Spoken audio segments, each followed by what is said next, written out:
All right, guys, so this is the articles that we need to read for the assessment today.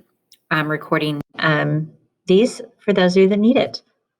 All right, so the first article is classroom, learning tool, or distraction.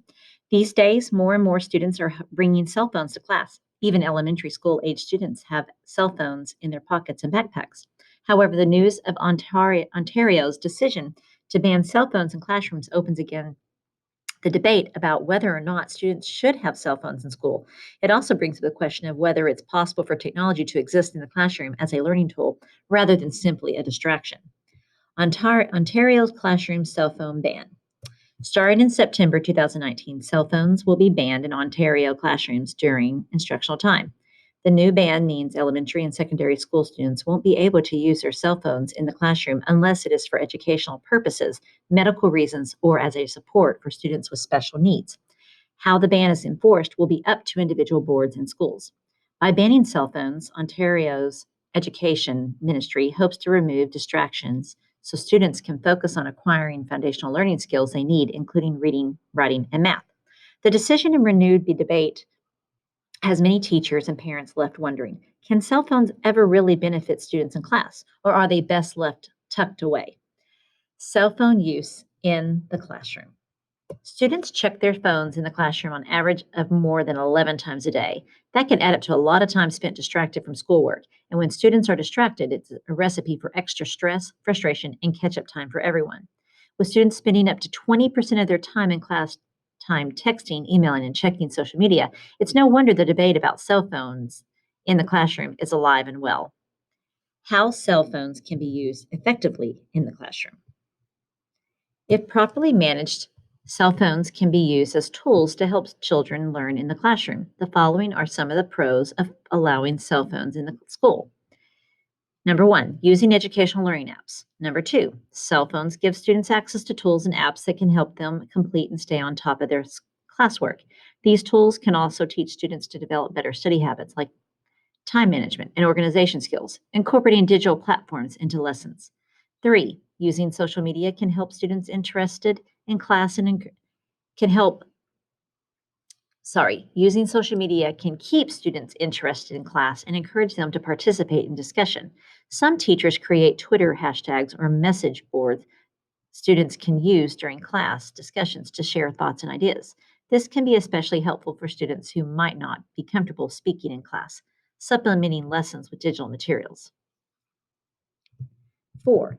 Teachers can take advantage of cell phones by providing students with resources to find more information about a topic. This can include videos, news stories, online discussion groups, and more. Allowing students to access these resources in class can help encourage participation in discussions, providing easy access to more information. Cell phones can give students access to more information, letting them research more about a topic while having class discussions. This is especially true for current events that have not yet been covered in school textbooks. The drawbacks of allowing cell phones in classrooms. While cell phones can be used as learning tools, it is a challenge to make sure students are using them for school-related tasks. A cell phone can easily turn from classroom learning tool into classroom disruption. Cons of allowing cell phones in school include 1. Distractions and interruptions. 2. When students use their cell phones to check social media and text their friends in class, it leads to distractions for those students as well as for their peers. This can cause disruptions in class, particularly if the teacher is constantly telling students to turn their devices off. Cyberbullying. Cell phones can also lead to increased problems of bullying on the playground. Cyberbullying can be harder to see than other forms of bullying, making it difficult for teachers to identify and stop when it is happening. Okay, 4 is cheating. Cell phones can be helpful learning tools in class, but they can also be used by students to access information while taking a test, leading to cheating. Even if a student isn't caught, this can lead him or her to having a poor understanding of the material in the future, and is unfair to students who studied hard to do well. Disconnection from face-to-face activities. While cell phones can help encourage participation by offering different channels, this can also lead to less in-person discussion and fewer learning opportunities. Learning to work together with others is an important part of students' education and can be lost with too much dependence on cell phones and other digital technology. The bottom line, should students have cell phones in school? There's no easy answer. There are both pros and cons to students having cell phones in the school. Although they can be used in a learning tool in the classroom, this only works as long as students use them effectively. This means for teachers who decide to use cell phones or any other digital device as part of their lessons, it's important to set ground rules and keep close eye on how they are being used.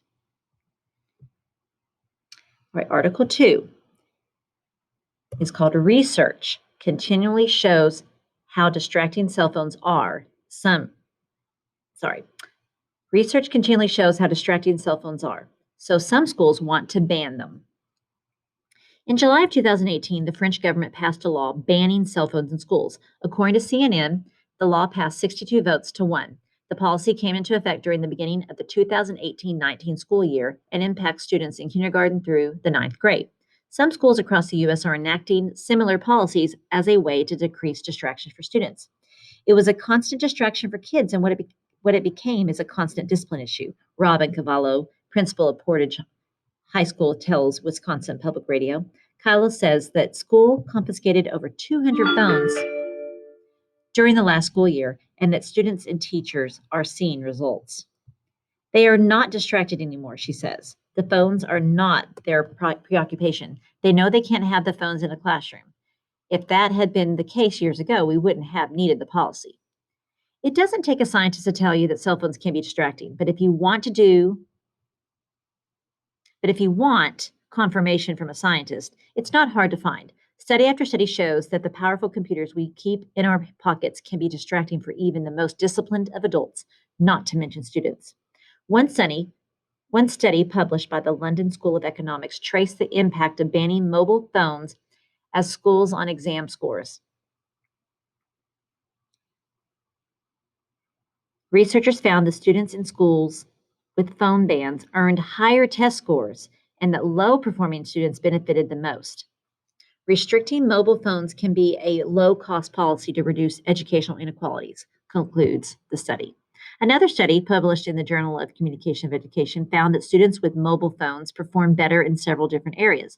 They wrote down 62% more information in their notes, were able to recall more detailed information from class, and scored a full letter grade and a half higher on a multiple choice test than those who were actively using their mobile phones. Research published by the University of Chicago found that even if cell phones are turned off, turned face down, or put away, their mere presence reduces people's cognitive capacity. Today, 95% of American adults owns a cell phone of some kind, and 77% own a smartphone, according to the Pew Research Center. Pew also reports that 95% of teens have or have access to a smartphone, and 45% of teens say they are online on a near constant basis.